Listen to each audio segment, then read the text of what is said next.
स्वागत है आप सभी का प्रतिभा क्लासेस में। आज हम पढ़ेंगे महादेवी वर्मा जी की प्रसिद्ध काव्य कृति में नीर भरी दुख की बदली की व्याख्या को। इसकी व्याख्या को समझने से पहले जो काव्य रचना है इसके महत्वपूर्ण बिंदुओं को समझ लेते हैं, जिससे कि प्रतियोगी परीक्षाओं में जो भी प्रश्न हमसे पूछे जाए हम उसका उत्तर सही रूप से दे सकें। महादेवी वर्मा की कविता में नीर भरी दुख की बदली किस संग्रह से ली गई है? तो संध्या गीत काव्य संग्रह से ली गई है। महत्वपूर्ण प्रश्न है और महत्वपूर्ण ऑब्जेक्टिव क्वेश्चन इस काव्य रचना से बनता है। छायावादी वेदना और स्त्री हृदय की करुणा का प्रतीक है। अब यह कविता किस प्रकार की है?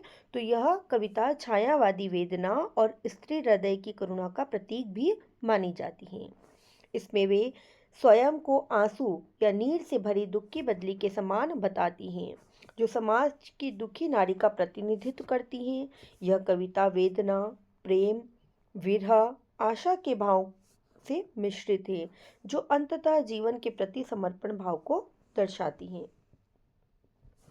अब इस काव्य रचना से प्रमुख महत्वपूर्ण बिंदु कौन कौन से हैं, जिन पर कि अक्सर ऑब्जेक्टिव क्वेश्चंस पूछे जाते हैं। यह कविता वेदना और दुख की बदली। इस कविता में महादेवी वर्मा ने स्वयं को दुख की बदली के समान बताया है। यह कविता करुणा से परिपूर्ण मानी जाती है। स्त्री जीवन का प्रतीक।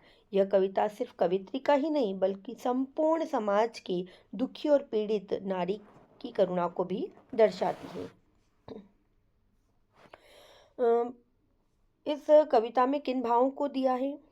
परिचय इतना, इतिहास यही, उमड़ी कल थी, मिट आज चली। ये जो पंक्तियां हैं इस काव्य रचना की, यह किस प्रकार के भावों को दर्शाती हैं? तो ये पंक्तियां क्षणभंगुरता के भाव को प्रकट करती हैं, बताती हैं।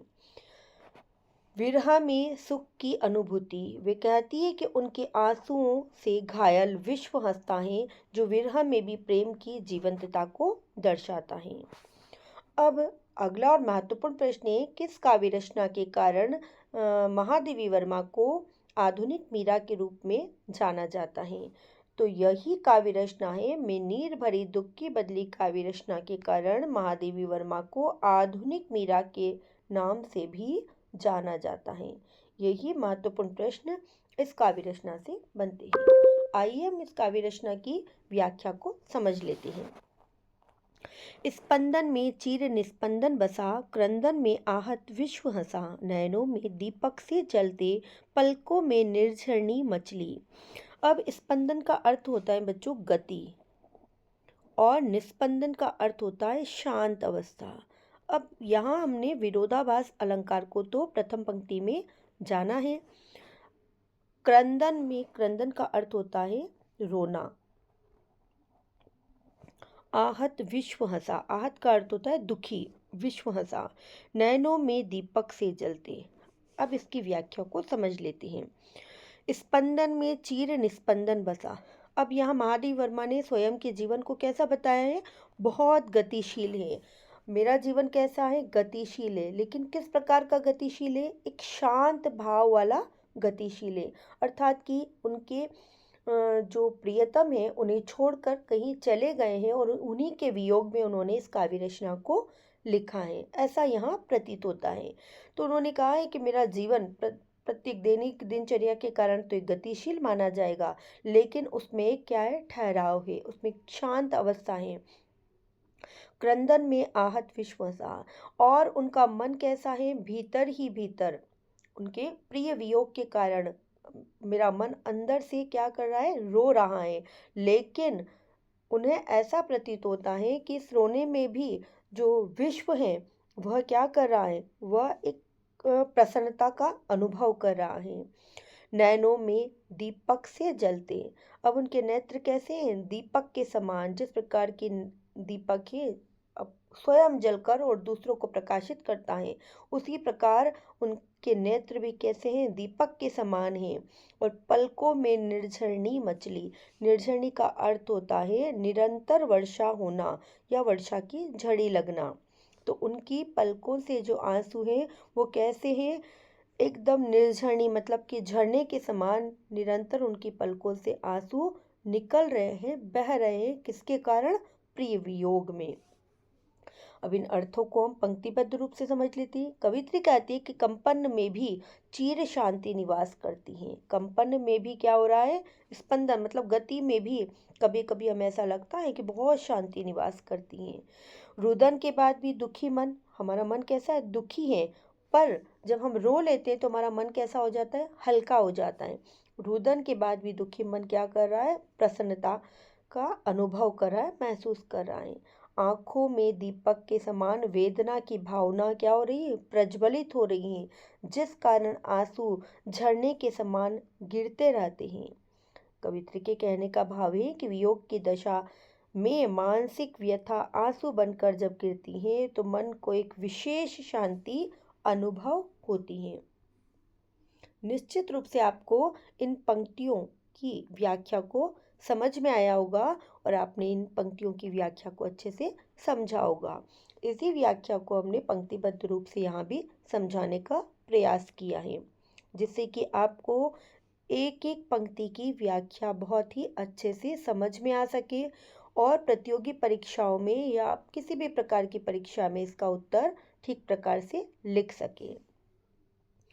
नेक्स्ट जो अपना पैराग्राफ है, मेरा पग पग संगीत भरा, श्वासों से स्वप्न पराग झरा, नभ के नव रंग बुनते दुकुल, छाया में मलय बयार पली। अब यहाँ महादेव वर्मा ने दुकुल का अर्थ होता है, हम कुछ शब्दों के अर्थों को अच्छे से समझ लेते हैं ताकि हमें पता रहेगा। वस्त्र, दुकुल का अर्थ होता है बच्चों वस्त्र। बयार का अर्थ हम जानते ही, बयार यानी हवा। मेरा पग पग संगीत भरा, अब कवित्री कहती है कि उनका हर कदम संगीत से परिपूर्ण है। उसकी सांसों से स्वप्न रूपी पुष्प की धुलिया गंध निकलती हैं। श्वासों से पराग झरा, और उनकी श्वासों से कैसी खुशबू आ रही है, एक पराग के समान उनकी सांसों से खुशबू या गंध निकल रही है। नभ के नव रंग बुनते दुकुल, और आकाश के नए नए रंग दुपट्टे जैसे प्रतीत होते या वस्त्र जैसे प्रतीत होते हैं। आकाश प्रतिपल अपना रंग बदल रहा है। छाया में मलय बयार पली, और जिसकी छाया में चंदन वन में से आने वाली हवा पलती है। यहाँ कहने का भाव है कि जिस प्रकार की ऊपर की पंक्तियों से ही नीचे की पंक्तियाँ कनेक्टेड है, कि जिस प्रकार से उनकी आँखों से अश्रु की धारा निरंतर बहती रहती है और वह कैसी एक नदी के समान प्रवाहित होती रहती है। आगे उन्होंने बताया है कि जैसे नदी कलकल करती हुई ध्वनि करती है, वैसे ही उनकी जीवन में भी एक संगीत भरा है। वो संगीत कैसा है, एक शांत सा संगीत है। उनके सपने कैसे पराग के समान बताए हैं, जैसे पराग पुष्पों से झड़ जाता है उसी प्रकार मेरे स्वप्न भी मेरे नेत्रों से झड़ चुके हैं।